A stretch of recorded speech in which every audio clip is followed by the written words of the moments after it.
Welcome to Real Estate with Brenda K, the show where we talk about everything and anything to do with your real estate. Home inspections weren't always a standard part of buying a home that they are today. As a matter of fact, in the early 1990s, they were just beginning to emerge, and by the late 90s and early 2000s, they became something every serious buyer relied on. When I started in real estate in 2008, there were only a handful of inspectors in Halifax.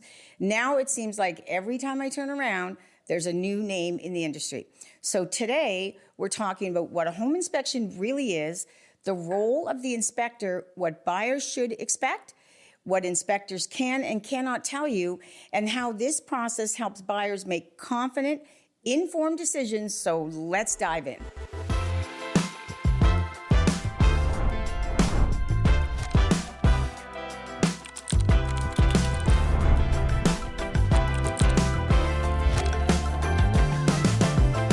So Mike, welcome to the Real Estate with Brenda K podcast. I'm so happy to have you here. Thank you for taking the time. And thanks for having me. Yeah. So Mike, today we're talking about home inspections, where it's something, like I said in the intro, you know, it started in the 90s. And I remember when we were first, David and I started trading real estate in 1983, and we would buy and flip and buy and flip. There was no home inspection. It was buyer beware. Sure. So tell us a little bit about the emergence of home inspections. I know you've been in it for many years. You started in the Ottawa region. I did. In 2008, I started. And that was at the cusp of when it really started to get going. I'd say there's probably a handful that were in it in the area I was in for probably 10 years at that point. Mm-hmm. And it grew rapidly. And then all of a sudden, everybody wanted to be an inspector and so on. Mm-hmm. So I got into it I was doing general contracting, and then I gave that up, and this was a perfect fit for me.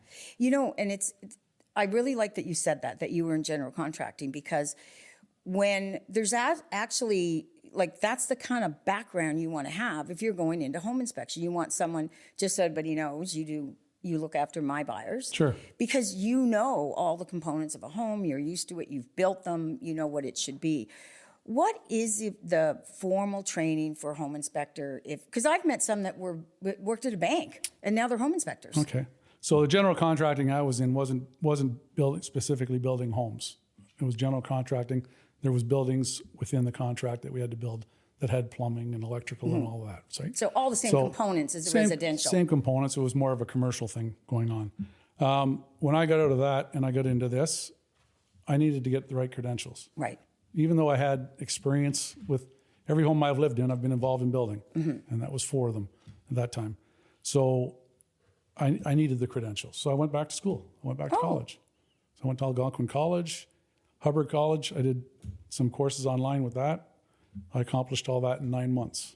So you took 9 months to learn before you went in, because I got into it. That's amazing, because that's not mandatory. No, but I was fortunate. To do that. I got out of my business and I said to myself, I'm going to take a year off. Okay. And within a month, I was going stir crazy. And what am I going to do when I grow up now? Right? Yeah. So kind of thing, right? Yeah. So I took the courses to say that, you know, I want to have the right credentials. Mm-hmm. If I get called in on something, I've done my due diligence. Exactly. Yeah. And that's important. It is really important. And that's why, like I said, we've worked together for a long time. If somebody wants to just be a home inspection, is there a mandatory courses, like a real estate? We have mandatory regulated courses by a body we have to take. We have continuing education. Is there such a thing in the home inspection? I'm going to say no, but there's considerable amount of guidance to get to that right spot. Okay, so tell us about that, So Mike. basically, anybody can be a carpenter, call himself a carpenter, right? Mm-hmm. They're not necessarily Red Seal, but so they're not really a carpenter.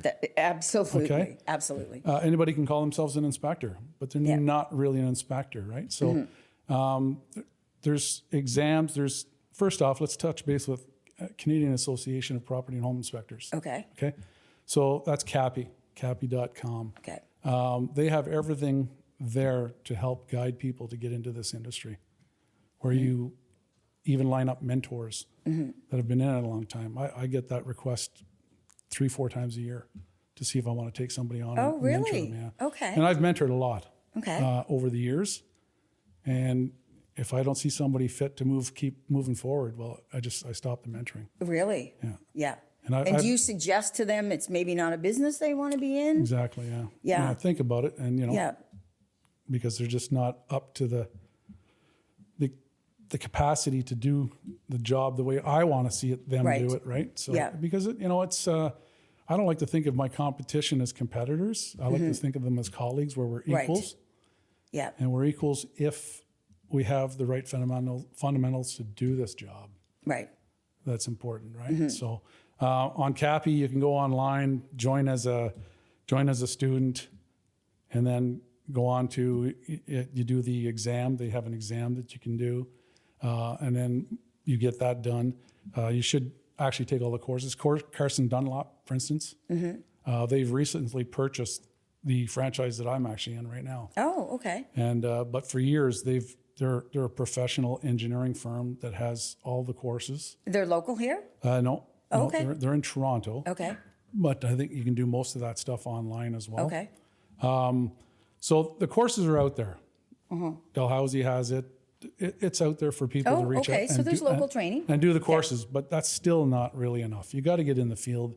You got to get your hands dirty and so on, right? So what's the difference, Mike, between the 9 months you did in Ontario as opposed to how long are the courses here? Well, you probably get them all done in that amount of time if you have the time to put into it. Okay. But that's all I did full time. You did full time. But to be an inspector here, you don't have to do 9 months of schooling. No, well, it might be a little longer if you're working a full-time job. There's basically, I think that now when I did it, there was 9 courses. There's the building, all the bylaws and so on, right, to follow the not the licensing, but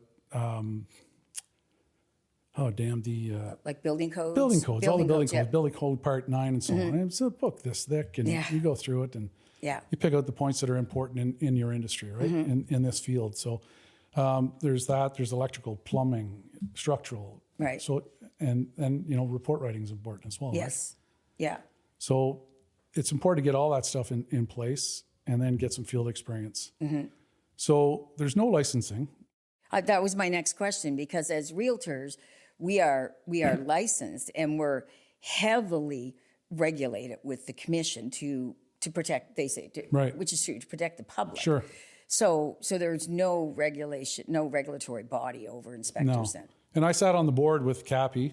I was on their board of directors for a few years, 3-4 years.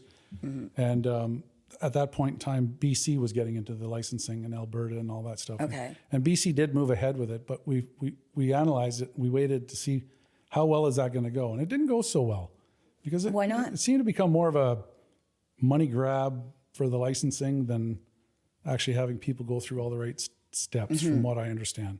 Right. I haven't looked to do it any further than that. There's no licensing here. There's no licensing in Ontario that I know of.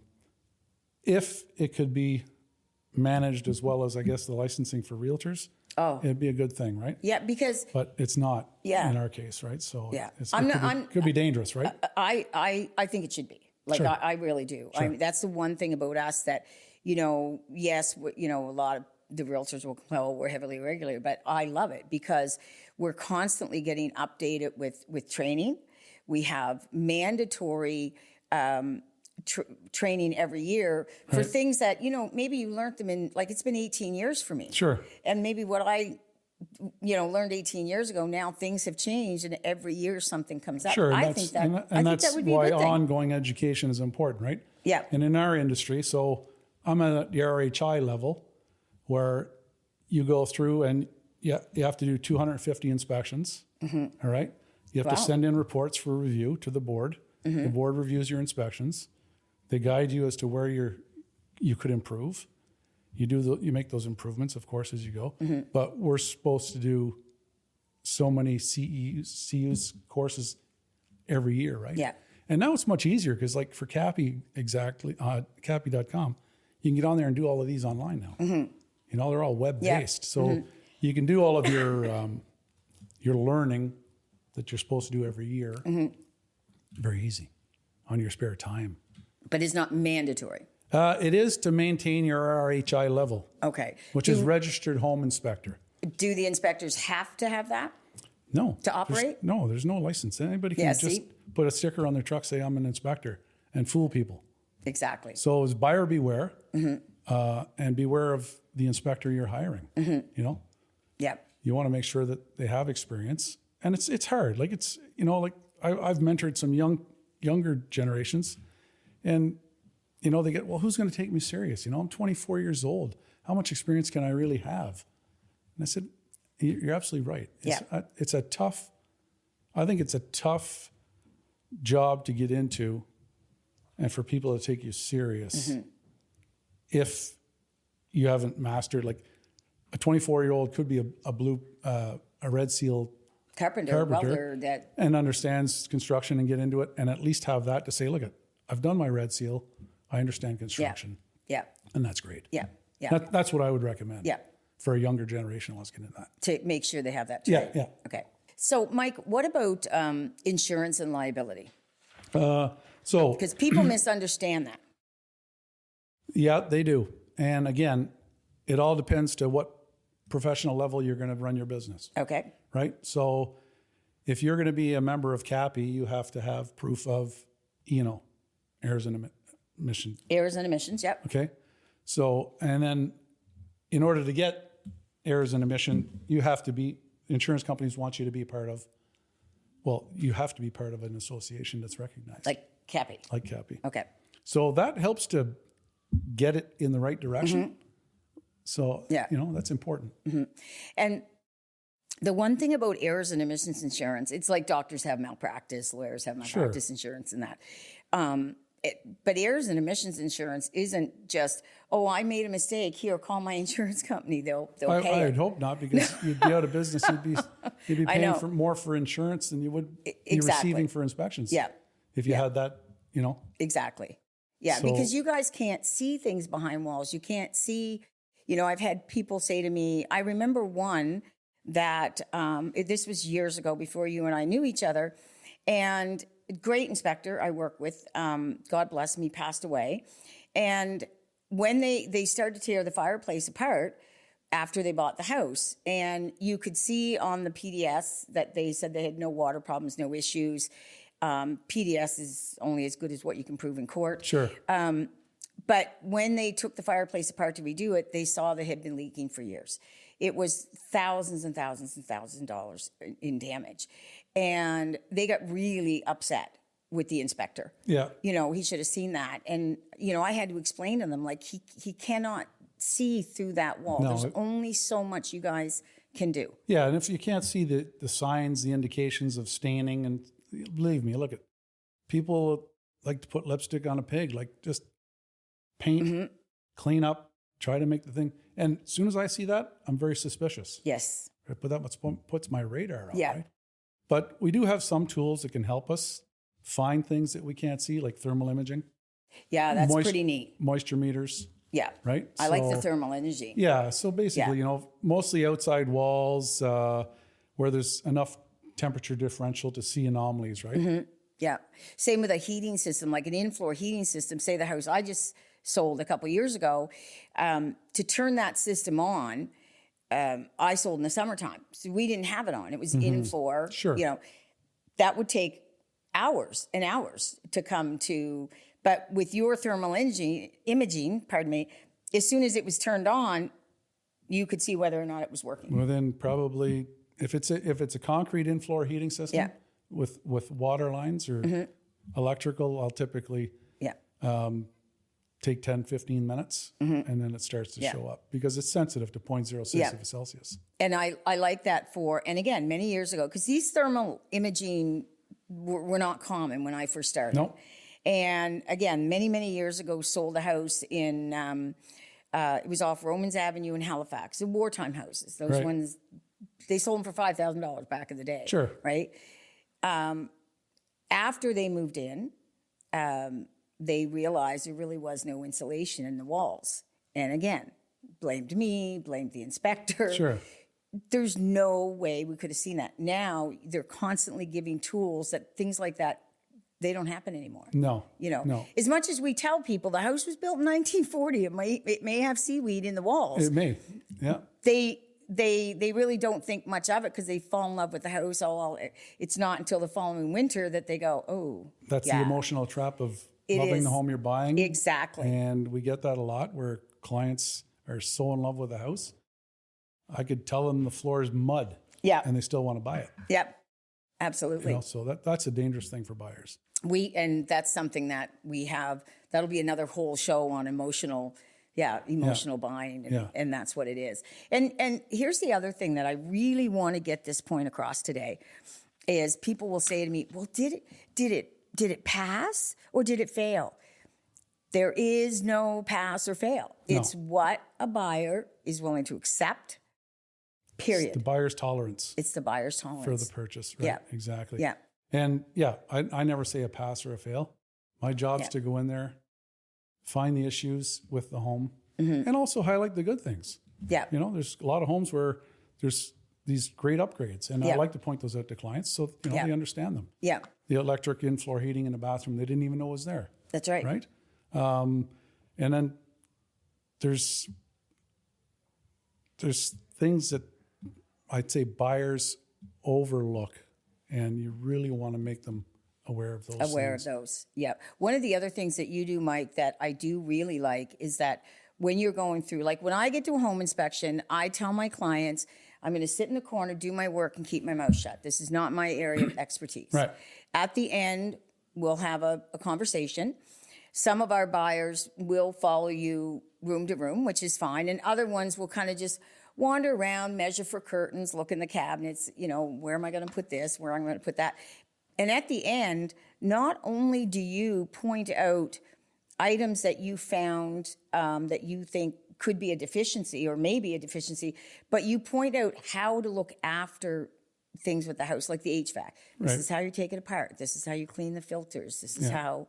Well, it's important. I love first-time buyers. Yeah. Because they actually pay attention. Yeah. People that have owned 5-6 homes, they go and sit in the corner and let you do your thing. And I know. Sometimes half of them don't even read the reports. Yeah. Because they have experience with a home, right? But they're doing their due diligence. Right. New home buyers, they want to learn, and it's fun to teach them the maintenance things that they need to do. There's some things they shouldn't be doing. And those are the things we highlight to say, go to professional HVAC for that, electrician for that, and so on. But yes, it's important to make sure they understand the home. Yeah. And it's important what you just said there about, like, I always try and book my home inspections as soon as possible. And then when you see something, because there are inspectors out there that they think they're electricians, plumbers, they like to give advice, they like to give their thing. And you always say, I see this, I suggest you get an electrician. I see this, I suggest you get a plumber. And anyone that knows me knows I have people everywhere. So, sure. I've been have the around. contacts. I've been around a long time. And I always make sure I have enough time and get that electrician and get that. That's important. Like aluminum wiring, for instance. Yep. I had one not too long ago that they were absolutely floored. They thought they should terminate because it was aluminum wiring. And it's not the end of the world to have aluminum wiring. If it's got if it's installed properly, it's got the you just get the dielectric grease at the panel where it's connected and pigtails at the outlets and switches. Yeah. And again, the insurance companies are the ones that are going to determine whether they're going to insure it.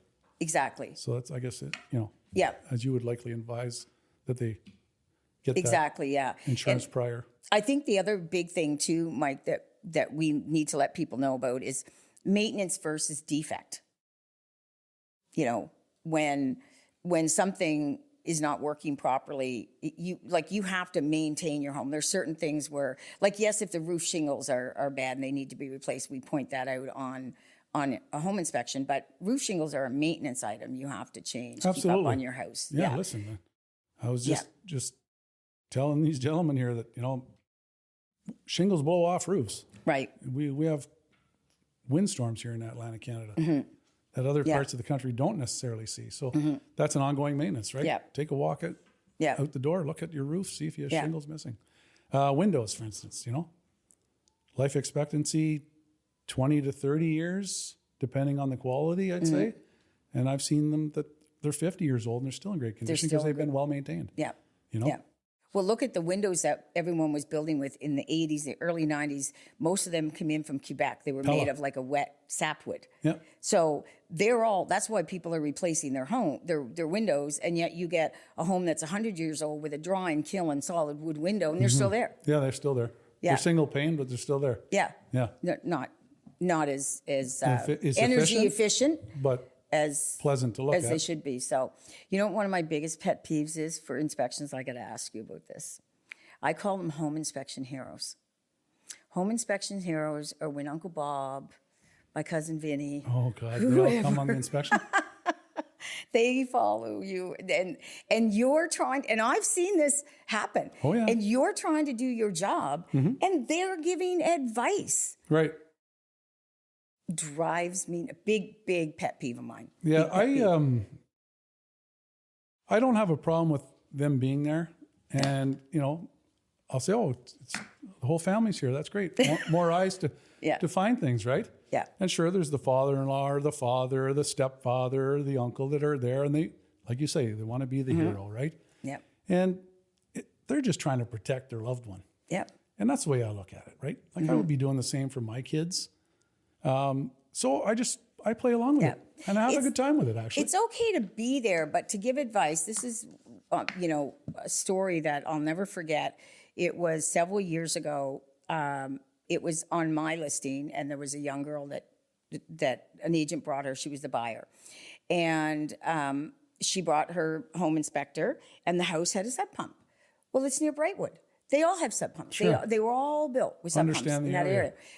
And she loved the house. Talk about like she wanted this house so bad, and it was so perfect for her. And her father said, don't buy it, it's got sub pump. And he said, you need to terminate. Right. And you could see that she was up, like her agent said to me, Brenda, she's in tears, but her dad is telling her this. A couple days later, the other agent, Kathy, calls me and said, Brenda, look, my girl's really upset. She wants to take the Terminate. house anyways. I said, okay. Kathy, it's gone. The young man I sold it to was in that house for 8 years. I resold it for him 8 years later. He never had a drop of water in that Right. basement. And that's I'll the never devil, forget that. There's the devil you don't know and the devil you do know. So that she could have bought the house next door that didn't have a sump pump. And could have flooded. And it could have flooded, right? Absolutely. Whereas now you've got a controlling system for this issue. Mm-hmm. And, we always recommend, so you have a sump pump. Okay, was it done properly? Does it have a backup? Yep. Backup alarm? Mm-hmm. Backup battery for when the power's out. Yeah. You should be good. Yeah. Don't panic. And the other thing that I want to point out for people on home inspections is that you can't expect an older home to have to be brought up to code. No, that's correct. Right. You're Yep. buying a home that was built in the 1970s. You're paying $499 for it. It's not going to have all the GFIs. Sure, it's not going to have the GFI. It's not going to have a smoke detector in every bedroom. Yeah. Like anything It's after not gonna have 2011 R40. June. Yeah, in the attic. Exactly. Yeah. Exactly. It could be brought to that standards at a cost, but it's not necessary, right? Yeah. It's like the GFIs in kitchens, homes before 2006, I believe. Yeah. Yeah, so you don't have to put it in. We do recommend it because it's a safety issue, Yeah. right? But it's not a defect for the No. seller to have to fix. That's what I try and tell people. Yeah. The home was built. Or when people say that deck doesn't meet code, that met code when code it was when built. It's really strong. It's in good shape. And I tend to, Yeah. I try to point that out to clients that, your deck has 4x4 posts. It's not to standards for today's standards. Their condition is fair, but if I look at the size of the deck, they changed those rules for a reason, right? So, when it's in the budget, consider replacing these 4 That's or these right. 3. It's not terribly expensive. Yeah, And exactly. keep It's your eye on not it. a defect No, it's not a of defect. the home. So, are there any last thoughts that you'd like to leave us with that somebody should take into mind? While you're peeking, I'll tell a really quick story. Sure, I told yeah. it earlier. Maybe you have a funny story. There was this one home I was sold years ago, and I as a listing agent, he told me, "Oh, look, I get this big shed out back that's wired." I was, "Oh, that's great." He had this big light in the center. The inspector comes, and the agent comes to me. there was the electricity in the shed was a 100-foot electric extension cord plugged in the back of the house, dug down, not in a conduit, up the back of the shed and plugged into the light. Wow. Yeah. That's okay. So that's probably one of my He wasn't lying. There was power to the shed. I guess it depended on how he Exactly. specified it, right? Yeah. I mean, one thing I'd like to leave buyers with is that when you're going to get an inspector to do your inspection, just pay attention to what they're saying, read what they write in the report, and then bring that to your realtor. Because I get a lot of this at the end of an inspection. Well, how much would it cost? Should I ask for a discount? And I want to be very clear on this. It's not an inspector's job to negotiate. It is for the client. not. Okay. And I really like to be clear about that they need to take that to their realtors. That's right. Yeah. Because that's not my profession. Yeah. Sure, I can negotiate my own thing if I want to, but I'm working for a client. Yeah. And the client has a realtor like you, a professional, that they should be going to them for that information. Yeah. And I have had inspectors on site overstep those boundaries, which were promptly put in their place, because you're right. It's absolutely not their place. Yeah. Before I left Ottawa, there was 4 of us. I had 3 franchises on the go, and I literally let one go because he overstepped that boundary. Yeah, giving advice. Yeah, the buyer didn't buy the house. The realtor didn't sell the house. The buyer really wanted the house. Yeah. And it was just something so minute that he over-exaggerated that it was terrible. I felt terrible. We have it here. We used to have one years ago. He's long gone, so I can say it. We used to call him Inspector Cluso. And every deal died. No. Oh my God, I don't know where he's at. He's not. We're not there to break deals. No. We're there to inform people about the deficiencies. And I like to point out the good things as much as the bad things, just to let the people know what they're getting. Okay. I don't like to consider myself a deal breaker. I've had clients walk away from homes, yes, and rightfully so, they should have. That's exactly. That's not what you're there for. And you're a professional in your profession. If a client decides not to buy the house, you're going to find them another one. That's right. Listen, I have never talked a client into buying a house. I have talked many clients out of buying a house. And there you go. Yeah. So that's why I work with you. Thank you. That's why I work with you. I only work with professionals. Yes. I don't. I've been down that road, and it can be a nightmare. Yeah. Mike, we're running out of our time here today. I am so excited about turning the real estate Brenda K into a podcast now, and I hope you come back next season. All right. I'd be happy to. Thank you. All right. Thanks. We got lots of Thanks for having me. Okay. So there you have it. A home inspection isn't about passing or failing. It's about understanding. Every home has a story, and the inspection helps reveal its condition, its maintenance, and its risk. It gives buyers the information they need to decide what they're comfortable with and what they're not comfortable with. The most important thing buyers can do is choose an experienced inspector, attend the inspection, ask questions, and understand both the findings and the limitations. Because at the end of the day, an inspection doesn't decide whether you buy the home. It helps you understand the home you're buying. Thanks for joining Real Estate with Brenda K, our new podcast. So excited to launch this year. And remember, if you're thinking real estate in Halifax, think Brenda K.